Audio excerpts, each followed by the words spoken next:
And after an overtime loss to San Jose State, Coach Mike Whitman is looking to bounce back this week, focus on both practice and recruiting for the next couple of years. And at this moment, we're going to take a look at the conference standings. And in the Mountain West Conference, in the Mountainside, Boise State is in first place with 8 wins total, 4-0 in conference. Utah State with 5-3 overall, 3-1 in the conference. And Wyoming sitting in third place in the Mountain Conference with 6-2 overall and 3-1 on the conference. Colorado State is 1-6 overall with 1-2 in conference. Air Force is 2-6 with overall with 0-5 in the conference. And New Mexico's ending in last place in the Mountainside with 1-6, 0-3 in conference. And we're going to look at the West Side. San Diego State 6-1 overall, 3-0 in conference. San Jose State 4-3 overall, 3-1 conference. Fresno State 5-3, 2-2 on the conference. UNLV 2-6 on the year with 2-2 in conference. Hawaii's 2-5 on the year with 2-3 in the conference. Nevada's leading it 1-5 with 1-4 in conference. And so overall look on the Mountain West Conference, Boise State and San Diego State 1-2 respectively, and also Wyoming's 5th. And we're going to take a look at the NCAA Players of the Week. And as you can see here, we have a couple of big name players. Teddy Bridgewater for Week 7. We have some Mountain West representatives with Patrick Sua and Joe Southwick. We have cornerback from Tulsa, Dwight Dobbins, and quarterback Bo Wallace. We're going to take a look at the Mountain West Conference from the last bye week. And as you can see here, Patrick Sua, Joe Southwick. Joe Southwick again and a Brian Douglas, both from Boise State. And this team's looking like they are going to be tough to beat. We're going to take a look at the overall season stats with quarterback Brett Smith leading the nation with 2440 passing yards.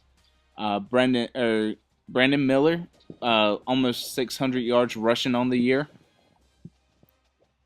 Receiving yards, Miller is from Boise State. He's in our conference. He's in second with 907, but our leaders 537 with Robert Heron.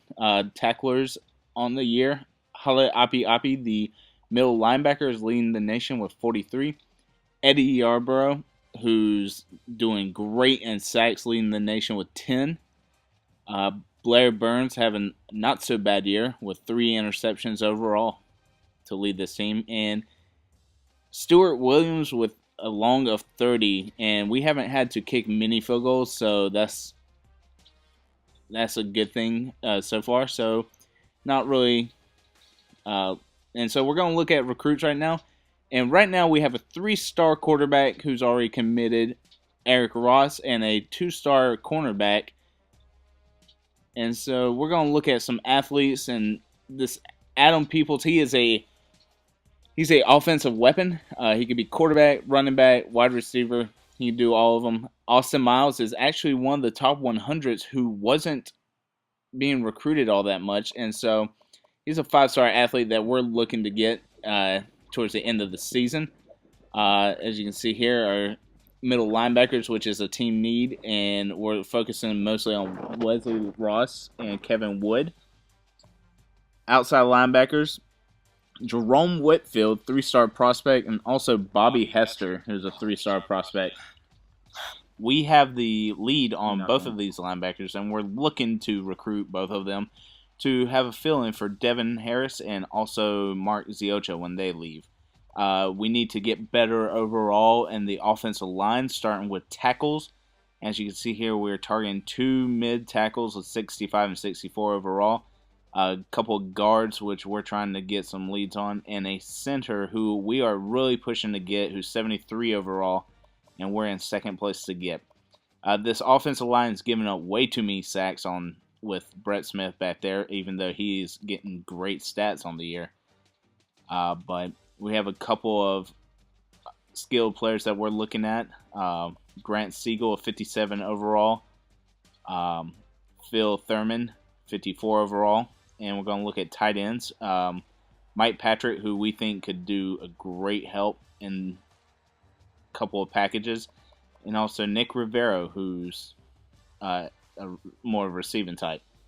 And we got a couple of JUCO prospects, which we're trying. All prospects help, but JUCOs are somewhat a mixed blessing because they could do great, but they're limited to how long they could play for you.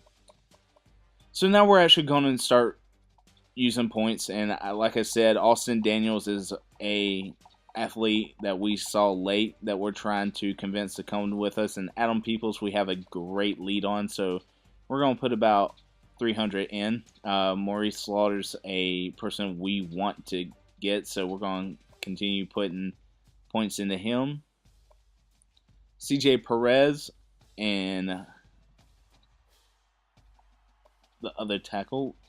And as you can see here, I'm focusing mainly on offensive line, and I'm working my way back from there. We are focused mainly on getting better. There's not really any needed positions right away. We are blessed that we don't have that many seniors leaving. So we might have a year or two to be able to have these guys progress and become someone that we can actually depend on to become a starting role for us and fill in the gaps that we need. And Elton Gibson, is someone that we're focusing very high on. Like I said, Wesley Ross is probably our best perspective as far as middle linebacker goes, with Alex Borgs being, I believe, a junior or senior, and COC Haliapi is only a sophomore, so we're going to be able to use him for a couple of years and have him represent this defense that's doing not too bad. And so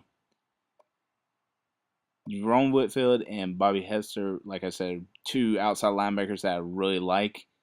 As you can see here, the hip power is okay.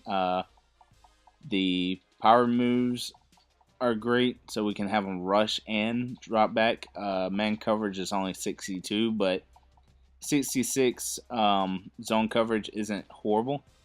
And so, yeah, that's the recruiting aspect of this. I hope you guys enjoyed it. You guys can see who we're targeting and comment on who you think would be a great fit on what position so far, since you're keeping up with this and we are having some difficulties on defense. So guys, here it is, Week 10 season recap and recruiting update. Hope you guys enjoyed. Check us out next week when we take on Fresno State for Week 11.